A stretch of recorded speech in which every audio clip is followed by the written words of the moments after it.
So what is going on, people? Welcome to episode 24 of the Peterborough United career mode here on FIFA 23. Well, in the last episode, mixed bag of results, really. A very heavy defeat to start things off, but it gradually got better towards the end. We managed to pick up a win and a draw in a sim game as well. But let's have a look at those results then. It was the whole month of October. We started with a 5-0 defeat to Leeds United, and that, yeah, not great. We then lost 3-2 to Middlesbrough. We lost the first half 3-0, won the second half 2-0, but left it too late. A last gasp winner from Joseph Garner. Again, that man, of course, providing his moments. Gave us a 2-1 win over Watford before a 2-2 draw against MK Dons in a simmed game. Today we played through the whole month of November, and well, it doesn't get much easier. We start with a trip to Bramall Lane to take on Sheffield United before another trip up north to take on Sunderland at the Stadium of Light. We will then probably sim the Reading game out of the two and then play Luton in the final game of the episode. So another 4-game episode for you. I hope you are looking forward to it. If you are, pop a like on there for me, subscribe to the channel. No more free agent news to tell you at the moment, but we are scouting all the time, and yeah, if there's any more transfers, of course, you will be the first to know. Saville has confirmed his loan to Athletic Bilbao, so he'll join them in January, and we've had an offer for another youngster for loan from Montreal from the MLS, so hopefully he can go there and get some playtime. Otherwise, it's as you were. Let's go and take on Sheffield United. Well, the sun is shining bright here in Sheffield, and it makes me feel like we're going to get a good result. There was a pre-match graphic. Joseph Garner has already hit 20 goals in the Championship this season from 16 games. But this is how Sheffield United line up. Familiar 5 at the back for them. Following him in goal, Bogle on the right. 77 overall. Nice to see from Jaden Bogle. Egan, Robinson and Ahmed Hodzic in the middle with Osborne at left wing back. Fleck and Norwood in the middle with Romano Schmidt in behind Illiman and Dye and McBurney. And then some interesting options, mainly good defensive options off the bench for Barnsley. It must be said, we have reverted to type for the last couple of games. Johnson is in and Garner is up top, so Bender drops to the bench. I've adjusted the tactic ever so slightly. We're not constantly pressuring now, so hopefully no more lots of gaps at the back, but also hopefully the players won't be knackered come the end of it as well. Burrows is there though. There's a bit of space in the middle, but we'll get this back to Johnson. Find Brady. He'll have a strike, and it's actually blocked and well away from Sheffield United. We're playing in the green. They have got some white in their kit, Sheffield United, but I thought the red would certainly give us a clear distinction, and it definitely has. Bakari just running into some traffic, so we'll have to cut back. That's a lovely ball. Smith, it's a great ball. Johnson, oh, it's a good block. I think Fotheringham probably would have saved, but even still, the defender has managed to get that away from goal. It wasn't the best of strikes from Daniel Johnson, admittedly, but they're moving the ball forward quickly here. Sheffield United trying to get an attack going down this left-hand side, and they've certainly got numbers in, but it's well defended. Straight onto the second ball though. Oh, we've let McBurney have some space, and Illiman and Dye applies a very good finish.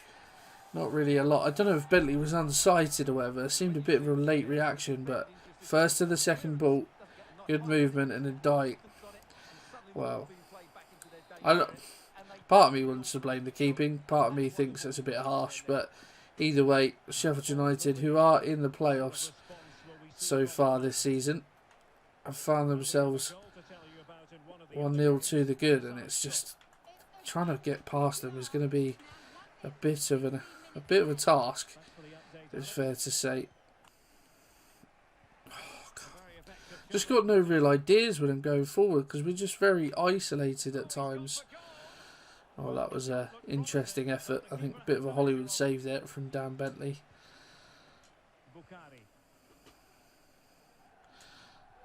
Oh, come on, we need to move this ball quicker.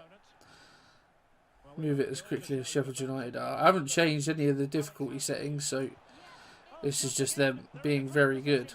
And Josh Knight, that is a superb last-ditch tackle. And giving the ball away.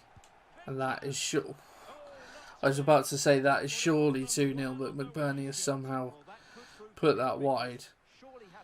I don't know how. That should be nestling in the back of the net. Not quite the FIFA days of old when you'd play the big teams, especially in the Premier League, when they would take you for granted and you could knock the big teams for a few goals. That was always quite funny. But that play is superb, and Ndai has an effort from distance. Probably could have taken that a bit closer to goal, but has had the strike and he's forced the save out of Bentley. Oh, it's a good tackle from Johnson, actually. And we need to, well, try to launch the counter, but get this ball around the corner if we can. Bakari. Johnson. Oh, tries to feed it into, oh, Johnson. There's the turn. Oh, and it's a finish from Dan Johnson. A lovely finish. I've tried to feed that into Ghana numerous times, but this man just cannot stop scoring at the moment. I think it's 3 goals in 3 games. He's found himself a bit of space. Question of offside there, but he's spun his man and he has found the back of the net with an absolute peach there. And well, we've certainly looked a bit better in the second half, but not by much, it must be said. So, again, going away to one of the better teams in the league, well, just any of the teams in the league, really. There's been some games where we've been completely outmatched. Really good play from Sheffield United. Bogle into the area, and it's back. And it's there for McBurney, who will finish it this time. No question about that one. He's absolutely smashed that into the back of the net. But again, just trying to concentrate desperately on the passing play, but they're moving it so quickly. It's nothing I can do. And yeah, Bogle, really good play. Finds McBurney, who smashes it into the back of the net. Garner, good spin. Oh, it's just taken off his foot as he's meant to take the shot, and that could well be that if we can't get this ball back. And they're in behind again here, Sheffield United, and it's Roman Schmidt, and he has rifled that into the back of the net. There's no stopping that, and they've won this game, Sheffield United, deservedly so. Just far superior to us in this game, and yeah, the Sheffield United fans absolutely buzzing with that, but not really a lot we can do. Their play has just been absolutely superb. Cannot get near them, and well, he's got plenty of room still, Schmidt, but confident in his ability, and with a strike like that in his locker, I'm not surprised. Jesus, that's a terrible tackle. Hopefully Johnson hasn't got to go off injured. That's at least a booking, surely. Try and get down the line if we can and get this ball in. But the quality of that cross pretty much sums up our day, to be honest. Second best the whole time. Not really a lot we can do, unfortunately. That is full time. Sheffield United, just the better team in that one. Not really a lot you can say. Frustrating, but it is what it is. Need to put this inconsistency to bed, really. Pick up points on a more frequent basis. As we have a player chat. Sorry, Jamal. Keep working on your game. You might get another run eventually. But we've got an international break now before the game against Sunderland. So hopefully we can pull ourselves together. And I will see you for that game. So the international break is over. And this is the game at Sunderland at the Stadium of Light. They play a similar formation to us. Alex Bass in goal. Back four of Huggins, Wright, Ballard and Alessi. It looks quite weak. Hopefully we can do some damage. Neil and O'Neill in the middle. Of course, O'Neill, someone we were looking at potentially signing for Peterborough in the first transfer window. Djaku on the right, Bennett on the left, and Embleton in behind Ross Stewart, who's just got over an injury, they said in the pre-match graphic. Paddy Roberts there on the bench, as is Jack Clark, so a couple of decent winger options. But we, as we have been, some growth in the squad. Anderson's grown up to 72. Decided to get him back in the starting lineup. Nezovic already up to 73. Burrows up to 73 as well. But yeah, Johnson again with his goal in the last game. Only fair to keep him in the side. So it's as you were for us. Hopefully Sunderland won't possess the same attacking prowess that Sheffield United did. But I will hold my breath before making any comment. They're playing quite nicely to start with, at the very least. Well, they almost found a gap, but Anderson, good anticipation from him there, and Johnson can come away with it. Needs some support though, and we'll try and play the ball over the top, and he has done for Joseph Garnett, who's in behind. Oh, I just needed some support, Joseph Garnett. It came, to be fair, in the I think Elias, but the angle was never quite on for the pass, unfortunately. Good tackle out from Brady, and Johnson can attack some more. Garner's made the run into his stride, Joseph Garner, and that is an absolute peach of a finish. The captain gets us off the mark, and well, him and Johnson at the moment are just finding a little click that is quite nicely indeed. I've set the striker instruction to get in behind, just because I want the I want them to be making more runs. That's like some of the time that we aren't really getting is the sort of support and the penetrating runs. There was times a while ago where we were just finding gaps for days when we were playing through balls and whatnot forward, but recently it just seems to have dried up a bit. So I've set some I think the wingers as well I've set to get in behind, so hopefully we'll see a bit more penetration from our players, and we can force the issue going forward a little bit more. It's always that little ball. Whenever someone gets in on that sort of angle in the area, another attacking player joins them, and it's always a 2-on-1 situation, I've found, and there's always the little pass that you can never do anything about. I don't know if there's something tactically you can do to try and avoid that, but I fall foul from it so many times. Just a little sideways pass to the option behind. No one's tracking it.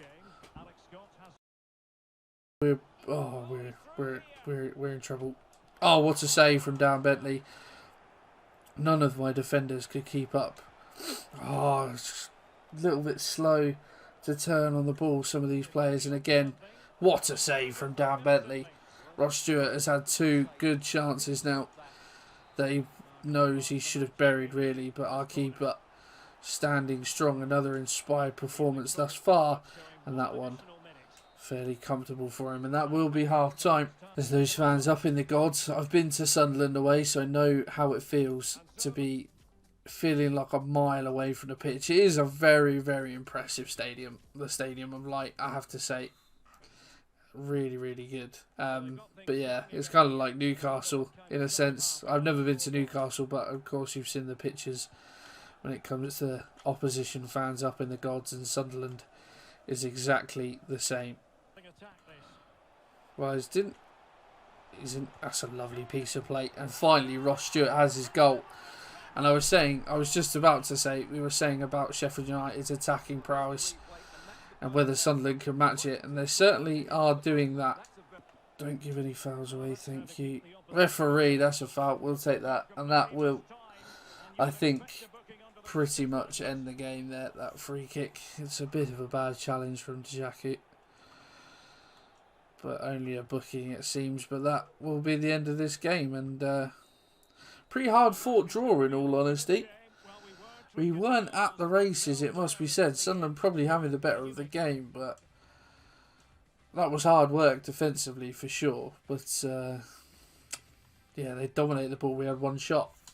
I felt like we were better than that, but evidently not. So not our greatest performance, but we've salvaged a draw somehow out of that. A few chats. Beat myself up. It wasn't an easy decision. Oh yeah, I've put Ajaboy on the loan list as well.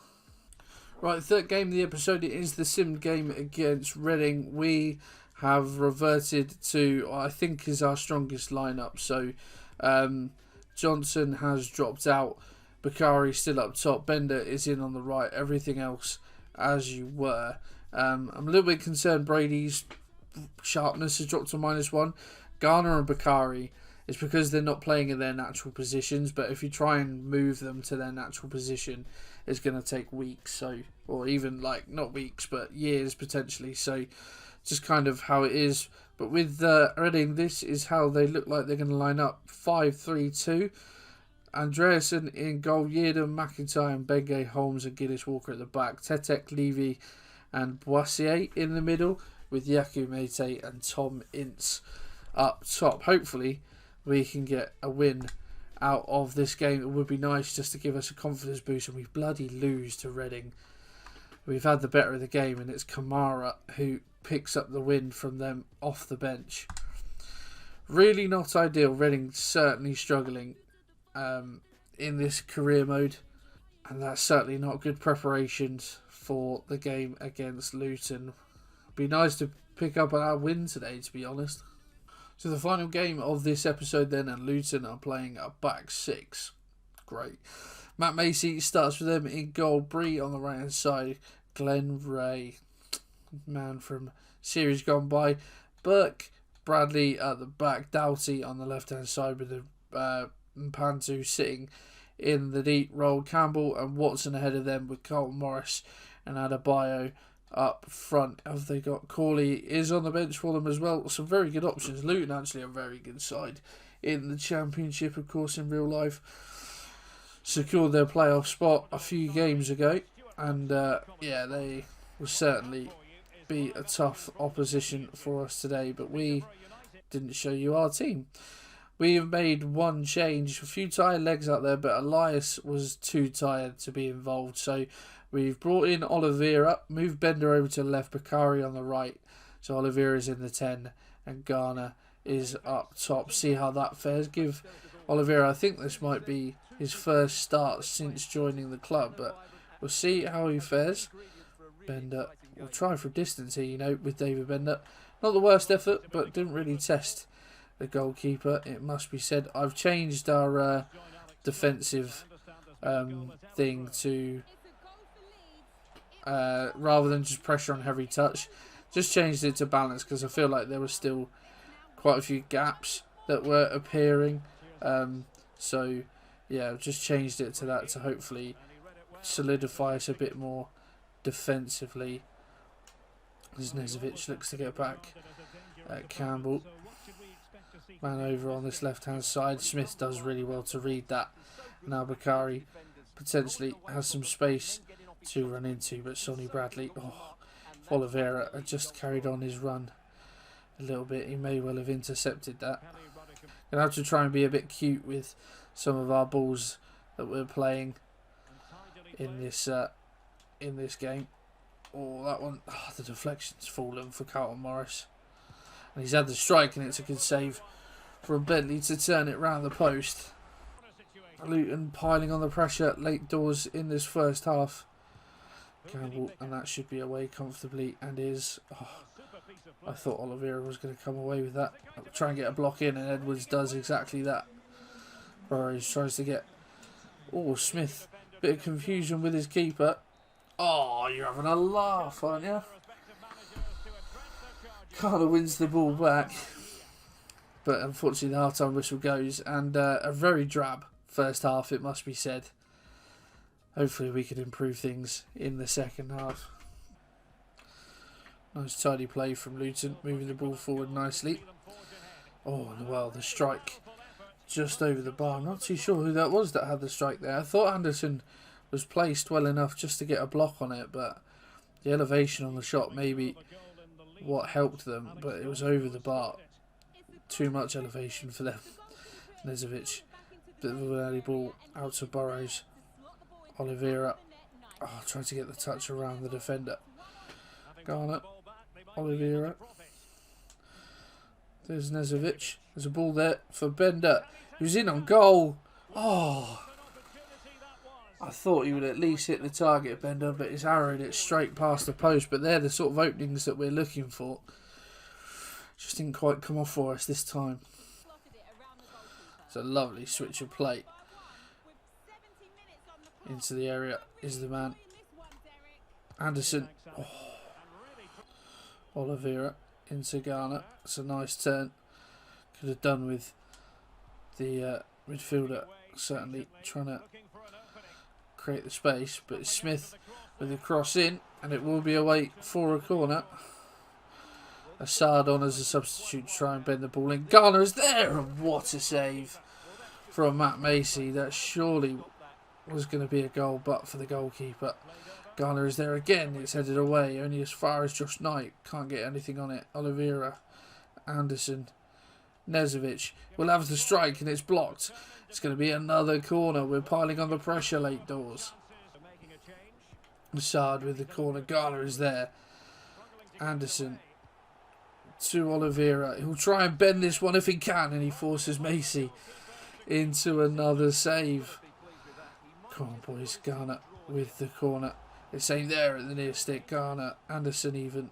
Oh, my word. Oliveira. Knight. Ghana. It's Ali Assad. And we found the back of the net. And Ali Assad, on as a substitute, has given us the winner. And we're on the pitch. I'm celebrating. We've finally broken the deadlock. The frustration. We've been peppering the goal for the last 10 minutes. And finally, we've found the gap that we were looking for. And we have broken Luton hearts.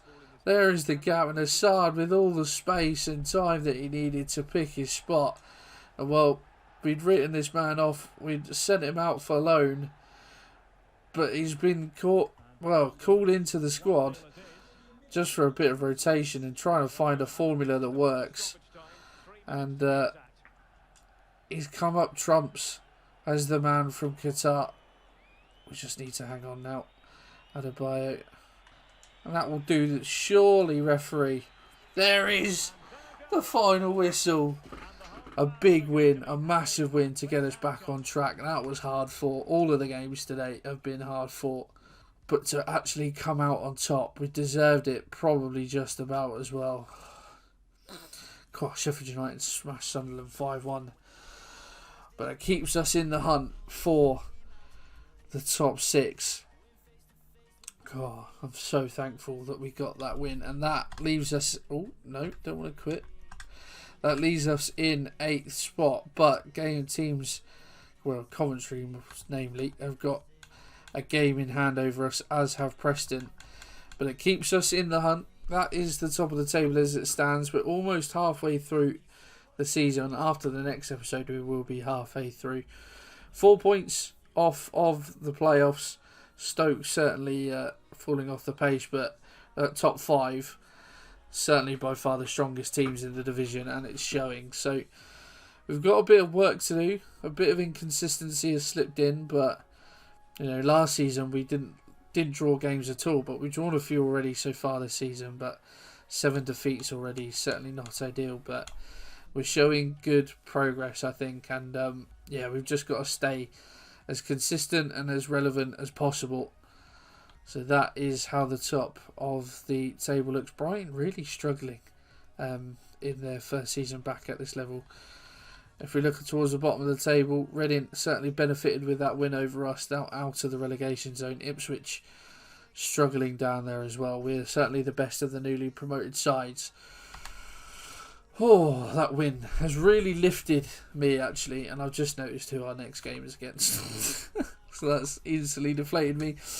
But another month down, and we now enter the busy month of December. 3, 4, 5, 6, 7, 8 games. So, yeah, that's going to be...